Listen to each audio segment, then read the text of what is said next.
What's up, guys? I'm Anthony, and welcome to Life with Anthony. How are you guys doing out there? I hope that you guys are doing well. It's been well over a week since I posted my last video, so I thought I'd take some time out today and bring you guys up to date on what has been going on with me over the past week or so. So let's start with work. Work went from here to there at the drop of a dime.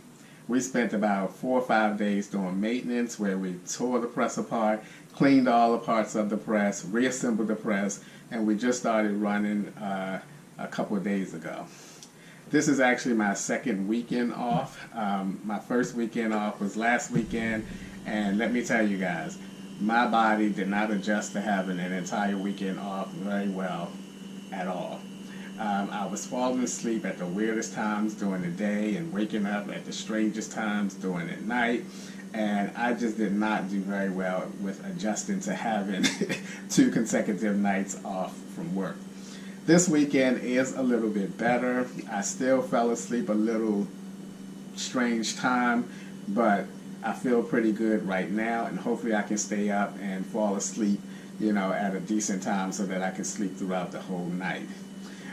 The overtime is done with. It's kind of a bittersweet moment for me because I'm going to miss the overtime checks, but at the same time, from a physical standpoint, I was being worn out, and I'm glad that the overtime is over with. I am very appreciative of the opportunity to have that overtime because it did give me a great opportunity to get a good jump start on my savings account, and for that I am very grateful to have that opportunity. Now, the biggest thing that has been going on with me over the past week that actually prevented me from getting online and making a YouTube video and sharing things with you guys is that I had the worst back pain ever. Oh my God, and it lasted like 5 days. I don't know where it came from. It just came out of the blue. My back just started hurting, and I didn't know why. It wasn't like I strained it at work, or it wasn't like I strained it exercising or anything. It just came from out of the blue. Now, I remember a couple years ago, a good friend of mine, when I had back pains before, he told me that it came from my soda drinking. And a couple days at work, I looked it up, and sure enough, it came right up. The first search that came up there was an explanation of, because I think I put in, can drinking soda hurt your back or something like that. And it said that some ingredients from energy drinks and diet sodas can cause inflammation of the lower back, and that's where my pain was coming from, the lower back. So because I didn't strain my back or hurt my back in exercising, I had no other reason to believe that that wasn't true, because you guys know me and my Diet Cokes. Oh my goodness. And then I do also drink energy drinks to help keep me awake at night at work. So it all made sense to me that this is the reason why my back was hurting. So, sadly to say, I have departed ways with Diet Coke. I have not had a Diet Coke in over a week and a few days now. Whenever I go to fast food, I get some ice water with my meal or whatever I get to eat.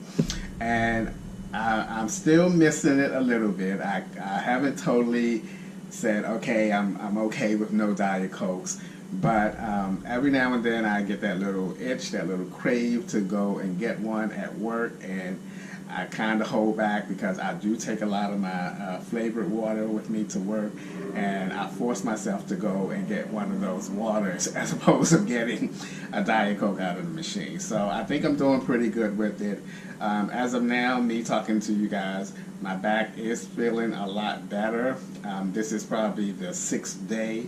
And I feel like I can move now from side to side without it affecting me or making me discomfort or whatever. So that's a good thing. And it was the kind of pain that no matter how you lay in bed, you were like, God.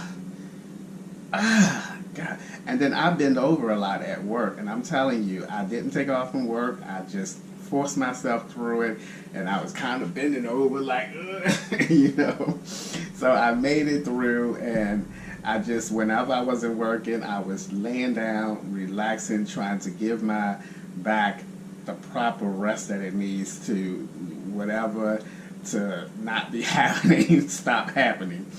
But I was so glad that that was over with, and I'm so glad that I feel so much better now, because that was a really, really grueling 4 to 5 days of that backache, boy. I'm telling you now. Alright guys, so the last thing that I want to bring you guys up to date is I have a dental appointment tomorrow.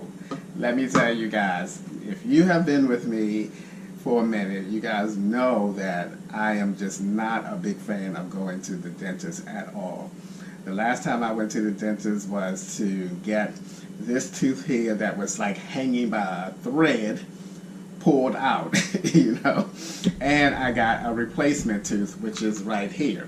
This is known as a flipper, and it's made to just pop in.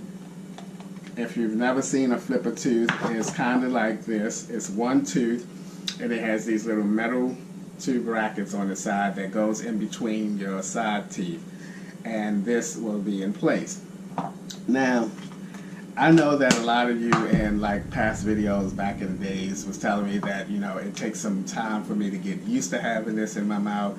I speak like so crazy with this in my mouth that, oh man, it just didn't work for me. Now, it didn't work for me for a number of reasons. It wasn't about me. At first I thought it was about, you know, getting used to it being in my mouth and talking and eating and drinking and all of that. But I realized that that was not the case, because this is not properly made for my mouth. This has okay, the roof of this part here is supposed to sit up flush against the top of my mouth.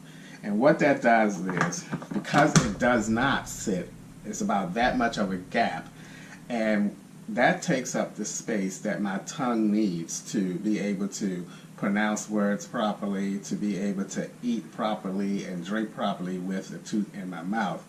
And because it has that gap, whenever I eat something, a lot of the food particles go in between my gums and that back of that flipper tooth.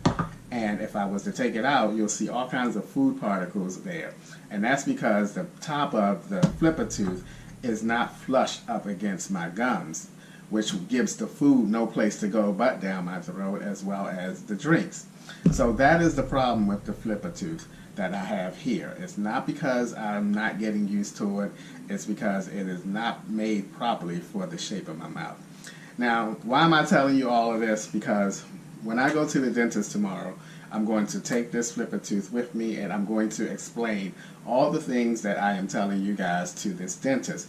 And hopefully, if this is the option that I go with again, which is to just get another flipper tooth to put in here, one that is that better fits my mouth, then hopefully this dentist will make it a lot better, you know. The other option I was thinking about is to just get this tooth pulled, the other bigger tooth pulled, and get like 2 teeth that will drill up into my mouth and be permanent teeth. Now, that's going to depend on 2 things.